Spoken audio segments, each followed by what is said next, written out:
Bom, então, esse planejamento, né, ele envolve também conhecer seus estudantes.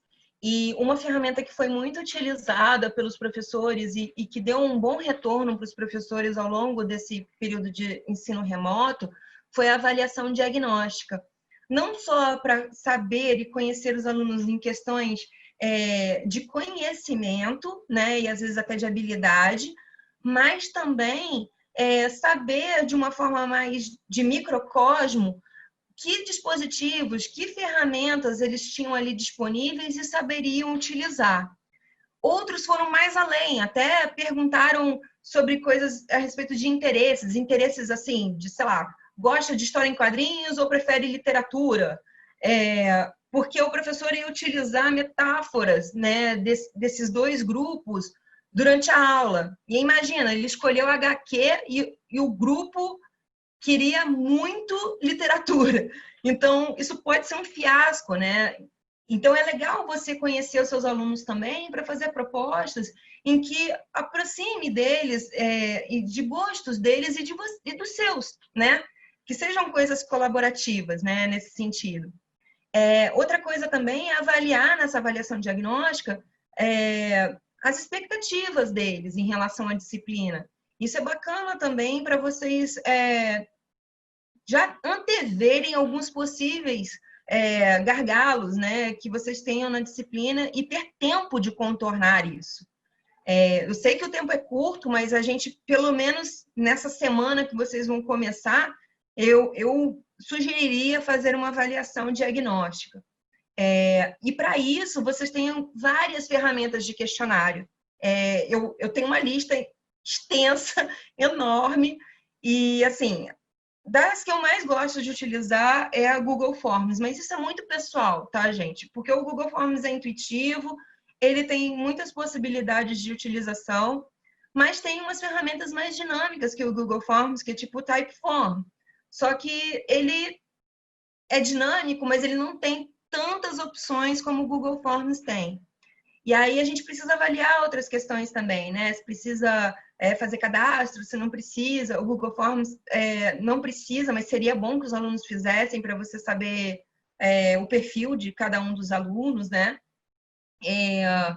Enfim, e o Typeform não tem esses registros. Então, assim, ele é dinâmico, ele é bonitinho, tem um design super fofo, mas não serve para essa questão de fazer levantamento de dados de forma mais rápida. Precisaria ser uma coisa um pouco mais manual, por assim dizer.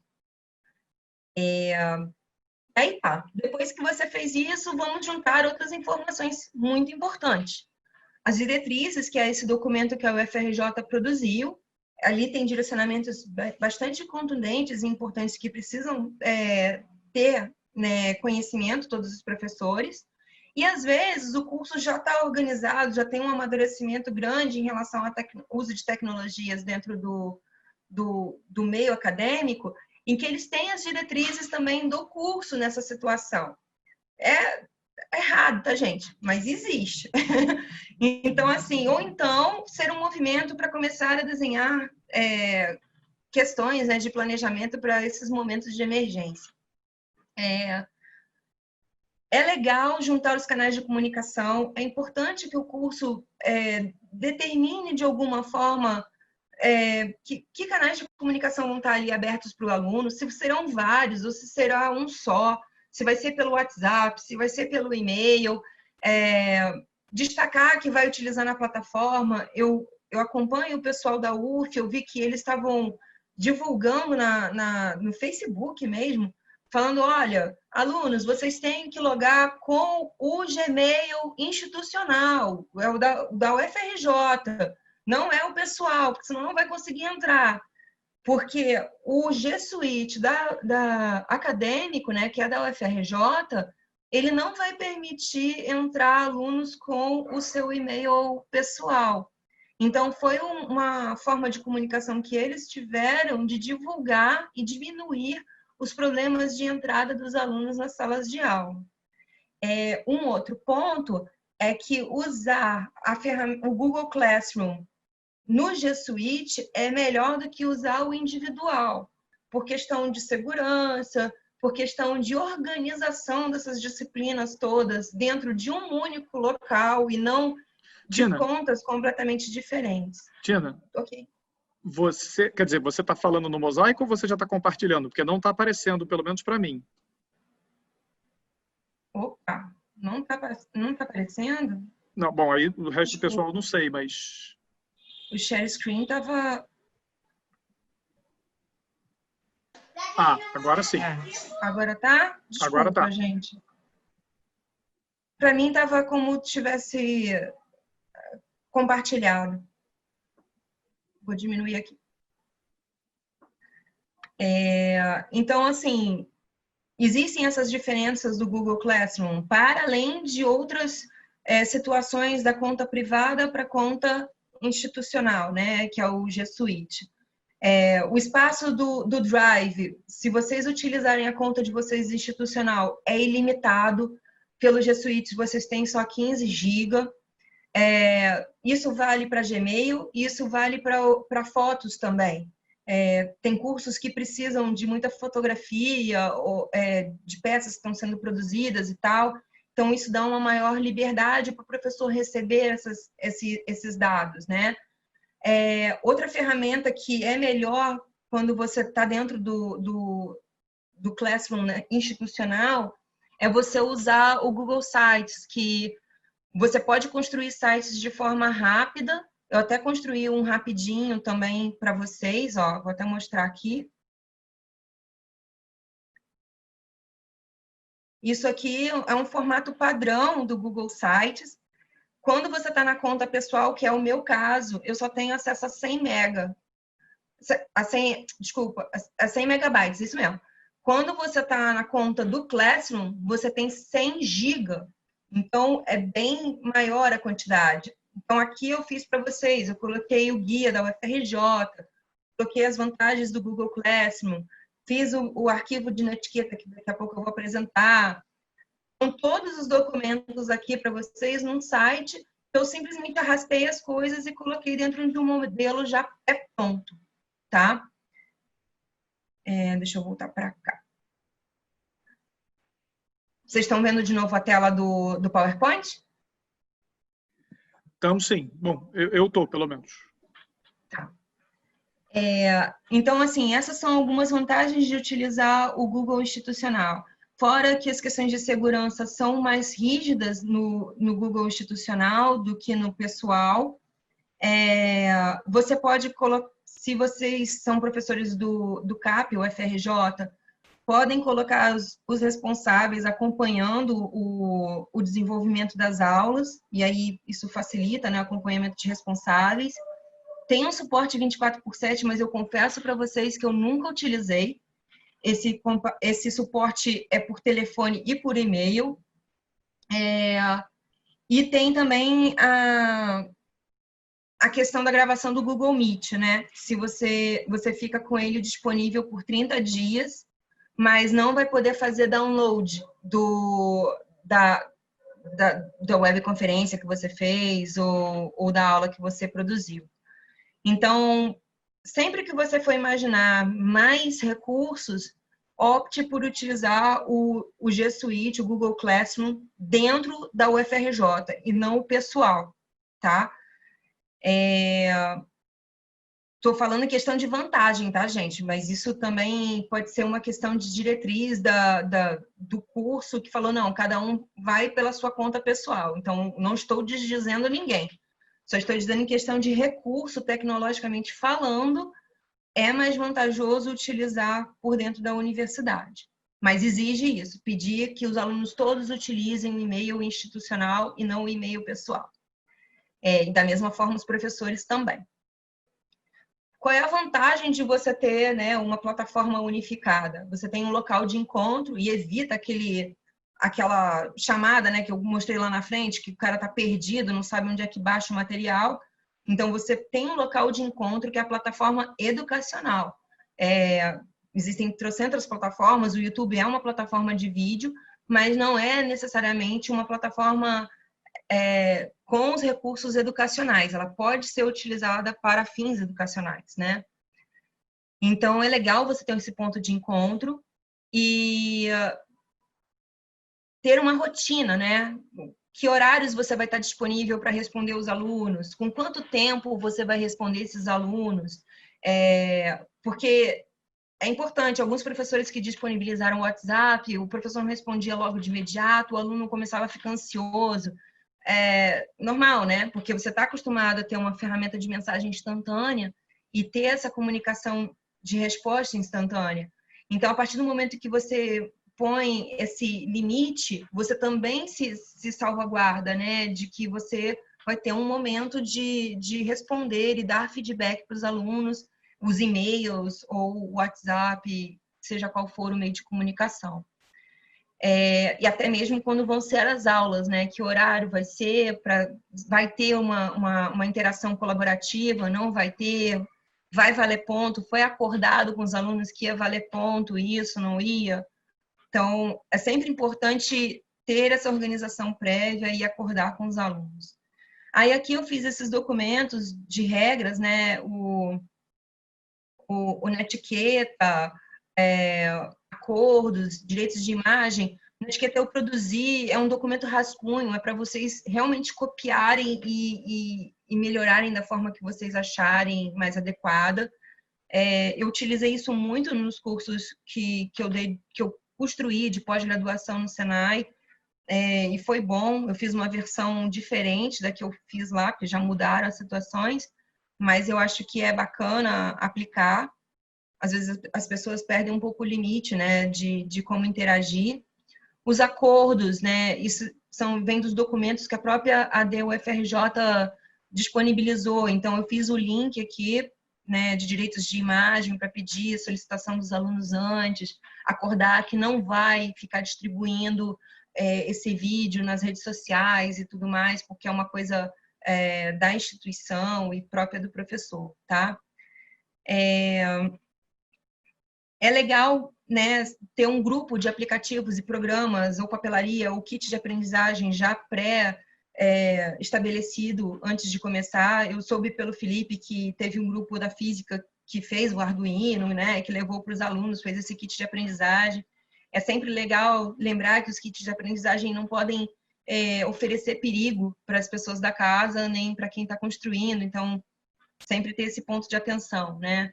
E quando for selecionar esses aplicativos e programas, lembrar da questão do peso desses programas dentro dos dispositivos dos alunos, né? Que às vezes os celulares não suportam a quantidade de aplicativo que é demandada para cada um dos professores.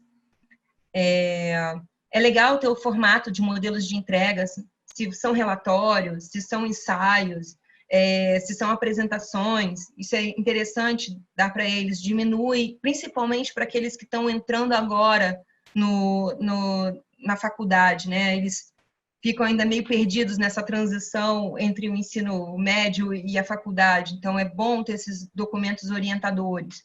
E já com a chancela da UFRJ e tudo mais, isso é importante. Até mesmo para criar esse hábito depois que acabar esse período, né? Orientações de como eles organizarem os estudos, não só individualmente, como em grupo. Também fiz um documento no Docs, estou disponibilizando aqui para vocês. Tem por etapa, tem individualmente, então, etapa de trabalho, ou então todos trabalhando em todas as etapas do trabalho, e aí eles se organizam da forma que melhor for. O documento também está aberto, é para vocês baixarem e reorganizarem, reescreverem da forma que melhor entenderem. As orientações para os estudantes em questões de acessibilidade, eu fiz a indicação para o manual, não vai para a página, mas vocês encontram no índice onde é que está essa situação. E ver a preparação, né, dos dispositivos. Você tem que preparar o seu dispositivo para ter memória, você tem que preparar o seu dispositivo para receber uma série de arquivos e não se infectar. Então, é bom ter antivírus e é bom que seus alunos também tenham antivírus. Eu perguntei para o pessoal de TI mais próximo, mais amigo meu, quais eles indicavam. Eles colocaram AVG, mas existe uma série de antivírus gratuitos e acho que até o pessoal de informática, se estiver assistindo, pode indicar outros até melhores. e, na fase de planejamento, realizar a testagem dos recursos escolhidos, né? E para vocês matarem um pouquinho a curiosidade, esse aqui é o Google Classroom que eu criei para vocês, tá? Então, vocês quando entram no Classroom, tem a opção de usar essa parte aqui do compartilhe algo com a sua turma. Eu vou pedir para vocês não compartilharem aqui.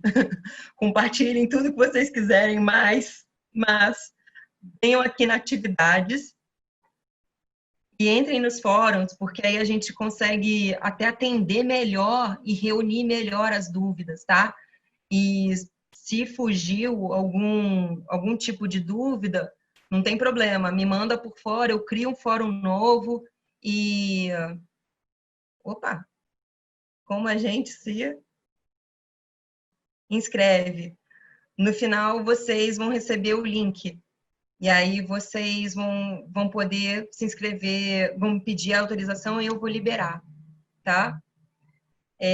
Então, aqui tem os fóruns e a gente vai... Tá, valeu.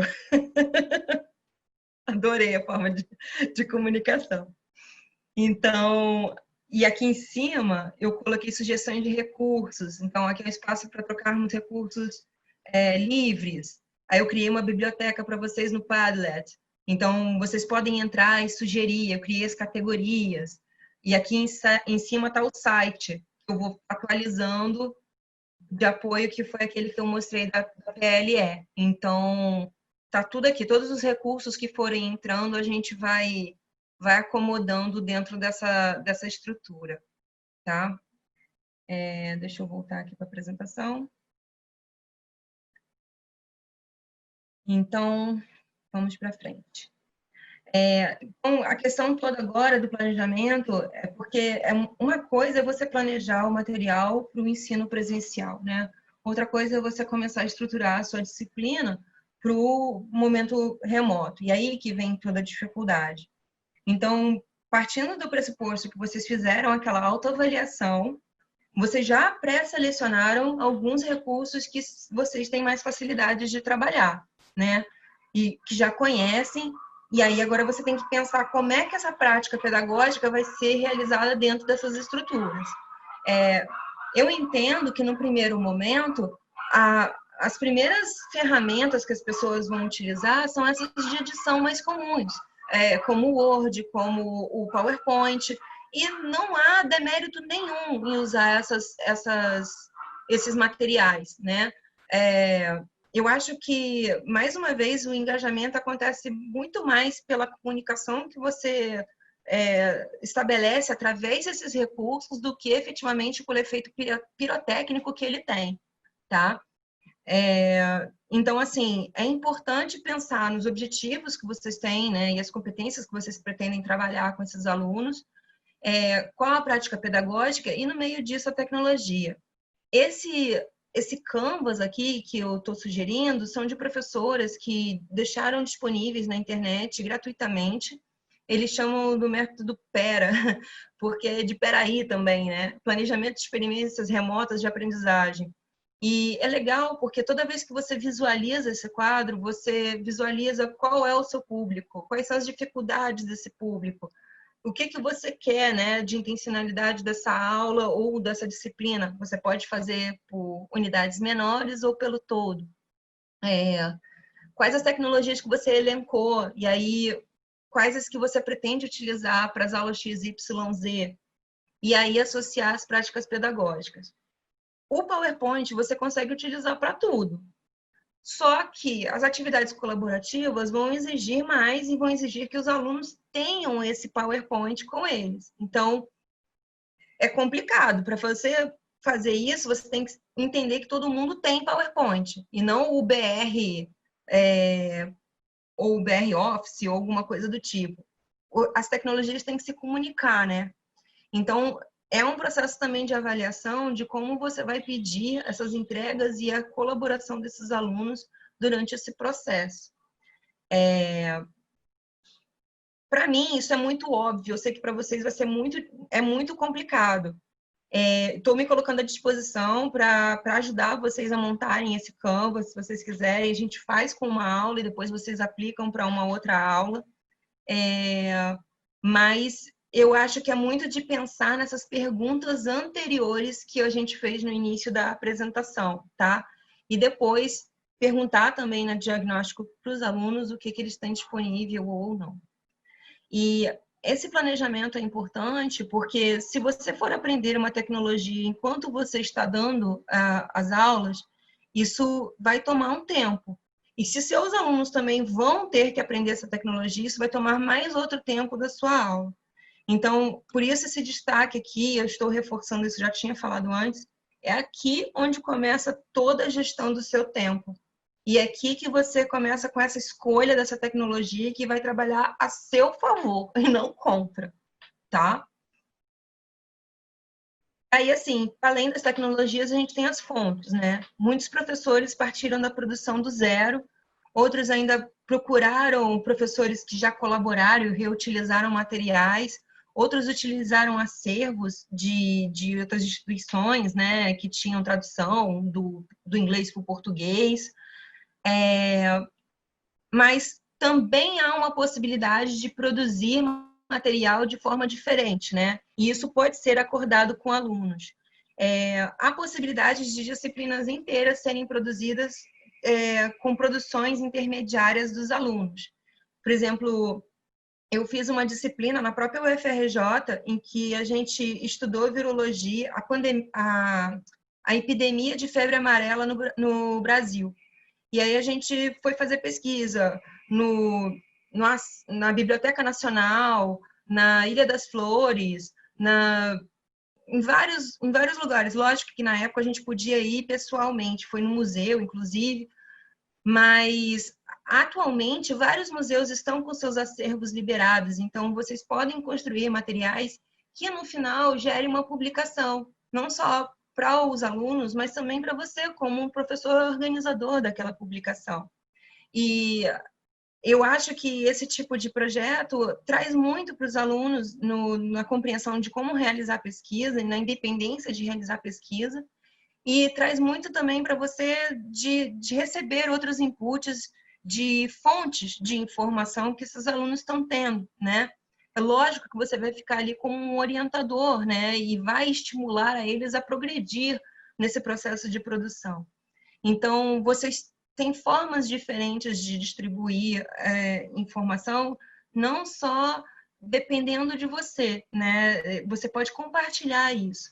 Outra forma também é ter um pool de professores dentro da disciplina e criar rodas de conversa, intercalar, né, esses professores e as ações deles ao longo da disciplina e trazer novos olhares e trazer novos debates. Então, isso são outros formatos, né, para além de só você ser o ator principal, né, das aulas.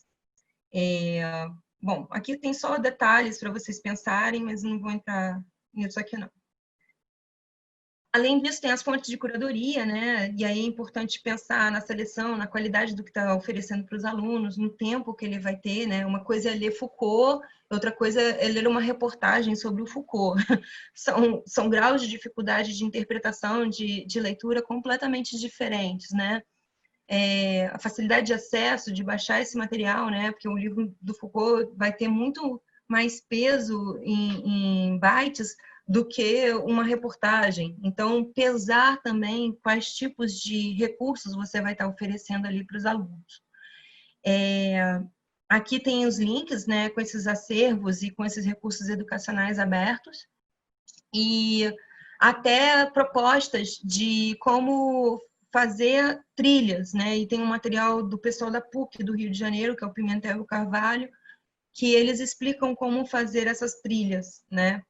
E a gente pode conversar mais sobre isso também, de como pesar momentos em que vocês vão estar mais à frente da apresentação dos conteúdos, ou então os alunos vão estar ali co-criando com você, né? Alguns pontos de importância, né? Alguns sites precisam de Java, e então isso pode ser um pré-requisito para os alunos a ser pedido, né? Ter o Java atualizado nos seus dispositivos. O Flash já não rodava em iOS há anos, e vai ser desabilitado em dezembro do Chrome. Então, quem utiliza ferramentas que tem a necessidade de usar Flash, já a partir de agora desiste, porque ele vai ser desabilitado, tá? No meu, inclusive, já apareceu, já deu um pop-up aqui do Flash dizendo, olha, a gente não vai mais oferecer os serviços, então desinstale. E aí eu desinstalei. SCORM, que é um tipo de encapsulamento de recurso aberto, né? Ele não roda no Classroom, ele roda no Moodle, mas ele não roda no Classroom. Então, isso também pode ser um fator limitante, às vezes, na escolha de recursos abertos, encapsulados. Então, aqui dentro das fontes de mídia, já vocês estão carecas de conhecer que tem essas diversas fontes, né? Texto, áudio, vídeo. O vídeo é a menina dos olhos, porque tem essa conexão de ver a pessoa que está comunicando, de ver o gesto, de se aproximar, mas é também a mídia que mais demanda dados, né? E tanto do professor quanto do aluno. E é a mídia mais trabalhosa também. Então, por que não usar outras mídias, né? Usar os textos, que você pode depois fazer no Word e produzir um PDF. Por que não fazer os áudios? Eu até comentei com o Felipe mais cedo, eu estou fazendo um curso de finanças, né? E o curso é com muitas pessoas, muitas pessoas.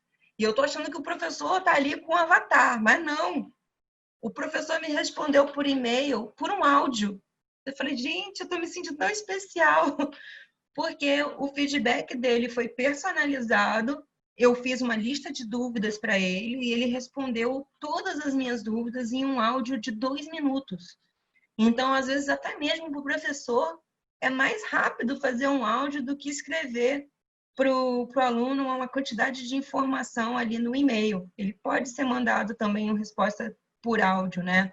Na plataforma também é possível responder por áudio, né? Você sobe o arquivo.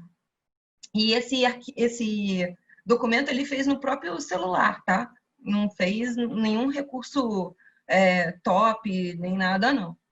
Então, usem mais o áudio, utilizem como ferramenta de criar mais, de ter mais criatividade dos alunos mesmo. Por que não ter uma imagem estática e que você navegue com o aluno com um áudio, sabe? Essa experiência a gente tem nos museus e por que não a gente não utilizar aqui? Vai ser uma economia de dados para os alunos, sabe? Então, e sempre ter atenção também nisso, nesse sentido, né? A carga cognitiva também vai de acordo com o tamanho, com a densidade da informação que você está ali tratando com os alunos e também na quantidade de tempo de exposição a escutar o professor, a estar em atenção com o professor. Então, vídeos de 5, 10, 15 minutos são muito mais eficientes do que vídeos de 2 horas, né? O aluno pode até ter a ousadia de parar e voltar vários momentos, mas eu, por exemplo, não tenho esse perfil. Então, vídeos que têm 5 e 10 minutos, para mim, são muito mais valiosos do que os vídeos de 2 horas. Então, eu acho que até por isso que a gente vai dividir essa apresentação em pequenos pedaços. Sobre a segurança em aulas gravadas e o tutorial de vídeos no YouTube, eu utilizei os recursos que a própria UFRJ forneceu. Então, eu coloquei o link aqui para vocês, é só apertar através da apresentação e vocês vão ser direcionados ao documento, tá? Se quiser, podem baixar. E aí o planejamento passa por essa coisa, né? O que é kbyte, o que é megabyte, o que é gigabyte. Vamos lá. Mensagens de texto dentro de um fórum são kbytes, ou dentro de um WhatsApp. Uma mensagem de áudio pode caber dentro de megabytes. Um vídeo, a gente já vai começar a transitar de megabytes para gigabytes. Então, isso está indo numa exponencial de 3 zeros, né, gente? Então, vai ficando muito pesado.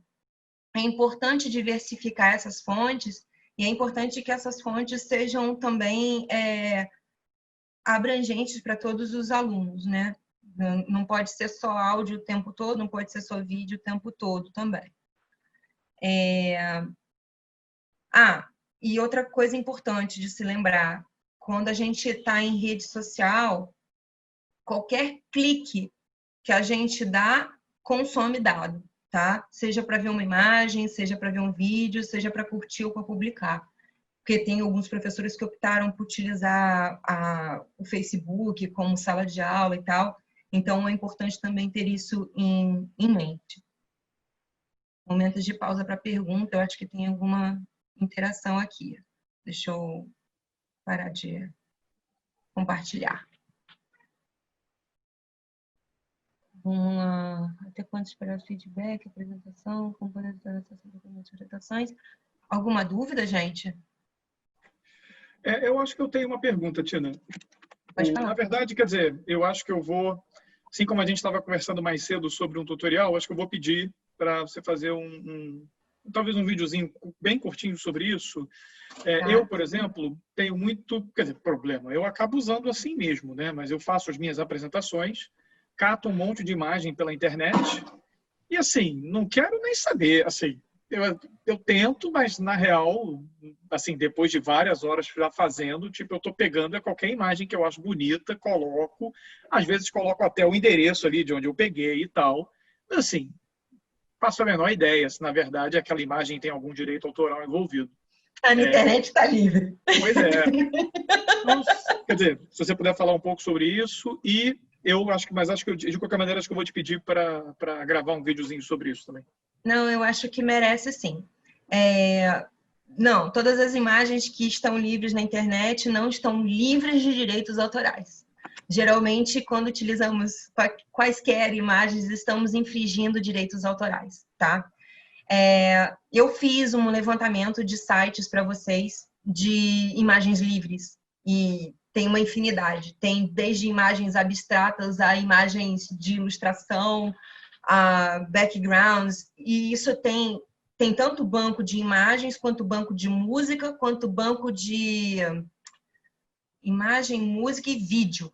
Vocês, inclusive, podem aperfeiçoar os vídeos de vocês, então dá para colocar vídeos livres. Existem ferramentas de busca no Google em que a gente faz essa seleção de imagens que estejam livres efetivamente para direitos autorais, tá? E aí eu vou fazer realmente um tutorial para mostrar isso, porque explicando assim solto vai ficar ruim. A gente usava muito isso para produzir recursos no CEDERJ, e quando a gente não tinha ilustrador suficiente para produzir a quantidade de coisas que a gente demandava. Então, a gente fazia essa pesquisa para não ter esses embates. E tem algumas outras questões também de evitar usar a imagem de crianças, né? Isso é legal também não fazer. Eu vou fazer um apanhado e mostro para vocês o que pode e o que não pode. De um modo geral, os sites que eu disponibilizei são livres, e a única regra não pode utilizar aquele que tem marca d'água. Então, vai sempre ter uma coisa atrapalhando a imagem. Se está atrapalhando a imagem, não tira, porque se você estiver tirando, você está infringindo direitos autorais. Então, de um modo geral, todos que estão ali você pode utilizar, ou então eles colocam uma coroinha, ou uma estrelinha, alguma coisa assim que indica que aquilo não está livre. Ou quando você for baixar a imagem, ele vai falar assim, você não pode baixar que você tem que pagar. Então, eles avisam. Mas eu demonstro isso nesse vídeo também para vocês terem uma noção de percepção, porque isso também é muito de você ir usando e entendendo a lógica dos sites, né? E aí vocês, com alguns exemplos, já vão saber melhor o que pode e o que não pode usar, tá? Mas é uma pergunta super pertinente e é um crivo mesmo fazer essa seleção. Eu tenho bancos de imagens mais queridos, assim, que eu utilizo mais. Tem uns que eu, inclusive, já criei pasta, assim, já tomei posse da imagem, é minha, não devolvo nunca mais. Porque, às vezes, a imagem também deixa de ser livre. Isso é um ponto importante, é legal sempre quando você salva, por lá nos comentários do PPT, sabe? Tirei de não sei aonde, data tal, no endereço tal, porque se alguém algum dia reclamar, você fala, olha, nesse período ela estava livre. Então, assim, não tem como como recorrer de direito autoral nesse sentido, tá? Mas eu fiz uma lista para vocês. Pode falar, Ana. Posso fazer uma perguntinha, Cristina? Eu entrei aqui já meio adiantado da hora, peço desculpa, mas eu adorei, assim, tô adorando a sua apresentação e queria fazer uma observaçãozinha rápida e uma perguntinha. A observação é que eu adorei aquele esqueminha que você fez do planejamento lá, fiquei super curiosa com aquela pera lá, ou pera. E não, porque assim, eu sou da área da educação, né? Então essas coisas de planejamento e tal, a gente aprendeu numa outra época, né? E aí é interessante ver como é que você coloca exatamente a tecnologia, quer dizer, esse planejamento passa pelo uso da tecnologia, e eu acho que esse é o grande problema para a gente, que é de uma outra época, quando não passava, né? As nossas aulas são muito tradicionais, ou pelo menos estou falando de uma parcela, né? Talvez muitos aqui já não, mas para grande parte, né, não passa por isso, ou não passava. Então, esse é o grande lance mesmo, né? Mas, enfim, não vou me alongar nisso, mas estou gostando muito. E a perguntinha é, assim, se você puder falar só rapidinho, o que é uma trilha? Assim, é tipo nesse sentido da orientação, de guiar o aluno por um determinado caminho. Eu sei que você colocou lá a referência, eu vou ler depois, mas só para ter uma ideia. Não, acho pertinente. É porque são jargões de design educacional e eu acho que vocês têm que perguntar mesmo, porque para mim é muito fluido, tem que perguntar. As trilhas são formatos. Você pode fazer uma trilha de aprendizagem toda baseada em reflexões, por exemplo, e em que os alunos vão participar de fóruns e vocês vão construir documentos, né, no final de cada fórum. Isso pode ser um formato de trilha, com uma modalidade única, né? Mas as trilhas podem ser diversificadas. Você pode ter uma trilha que você começa no Google Classroom com uma introdução da sua aula ali textual, para contextualizar. Você coloca um vídeo que dá suporte àquela contextualização e que vai trazer mais conteúdo. Você pode pôr como apoio um texto e pedir uma atividade do aluno. Isso é uma trilha. Numa aula, você pode desenhar a trilha para a disciplina inteira. Uhum. Isso facilita muito a vida dos professores, porque quando você determina, quando você vai ter esses momentos de agrupar, não agrupar, individual, não individual, eu vou entregar, né, eu vou informar, eu vou estar ali conversando com os alunos, não vou. Você tem uma noção clara de quando você vai ser mais demandado ou não. E isso, assim, para mim, quando eu trabalho como design educacional, eu trabalho aula a aula, mas vocês, professores, às vezes têm mais de uma disciplina. Então, vocês começam a criar uma agenda para vocês, pode até pegar aquele calendário do Google Calendário mesmo e colocar ali quando é que vão ser as atividades e ver o que está sobrepondo. Porque isso faz uma melhor gestão também do tempo de vocês. A trilha ajuda o aluno a entender onde você quer chegar, porque até nesse contexto que você escreve, às vezes, você coloca os objetivos que você pretende alcançar, ou as competências que você pretende alcançar, e aí ele sabe onde é que ele quer que eu chegue, sabe? E ao mesmo tempo, você fica com uma visão mais ampla do que está acontecendo na sua vida profissional, sabe? Porque são muitos alunos ao mesmo tempo, são muitas turmas ao mesmo tempo, e às vezes você tem que fazer uma orientação, né, para um aluno, e às vezes você tem que atender uma turma ou duas turmas no mesmo dia. E aí, como é que fica esse estrangulamento de tempo, né?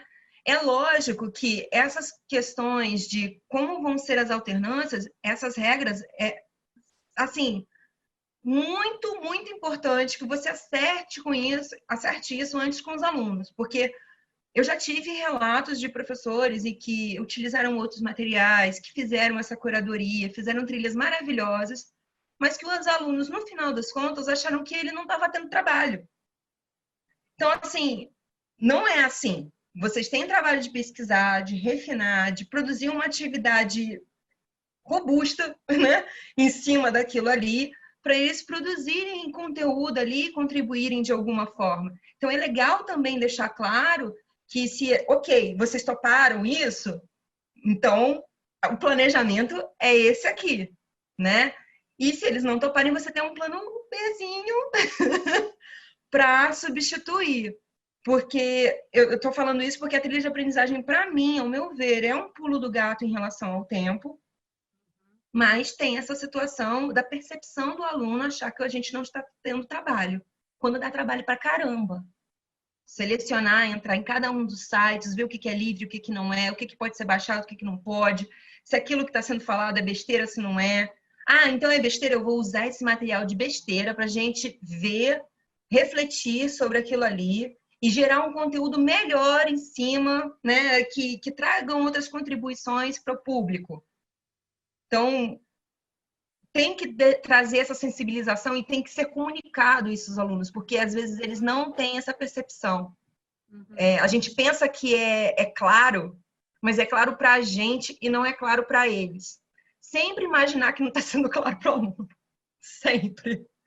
Que é um ponto. Eu lembro que a gente, como design instrucional, às vezes, a gente tem umas regras para tratar os materiais, né? E às vezes a gente empacava em determinadas coisas, a gente pedia para outro companheiro ler.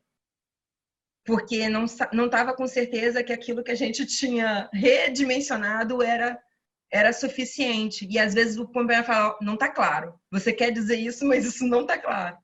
Então é importante fazer esse processo de comunicação e clarificar tudo. Vai ser trilha, vai ser essa estrutura, vocês topam? Eu vou dar aula, sim, eu estou produzindo isso, eu estou selecionando essas informações e eu estou trabalhando nisso, sim. Só que as formas de interação são diferentes de uma aula completamente expositiva numa webconferência.